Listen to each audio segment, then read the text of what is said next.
বহু বছর আগের কথা। পুরীর জগন্নাথ ধামে রঘুদাস নামে এক পরম ভক্ত থাকতেন। তিনি ছিলেন জাতিভেদের ঊর্ধ্বে।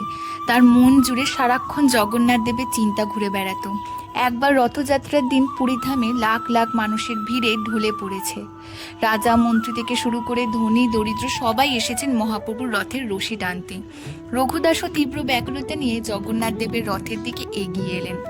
তার ইচ্ছে জীবনে একবার ছোঁয়া পাবেন প্রভুর রথের। কিন্তু রঘুদাসের পরনে ছিল মলিন বস্ত্র। ভিড়ের মধ্যে বড় বড় পাণ্ডা ও প্রহরীরা তাকে ধাক্কা দিয়ে সরিয়ে বলল, দূর হয় এখান থেকে। মনের কষ্টে দুঃখে কাঁদতে কাঁদতে সমুদ্রের নির্জন সৈকতে চলে গেলেন।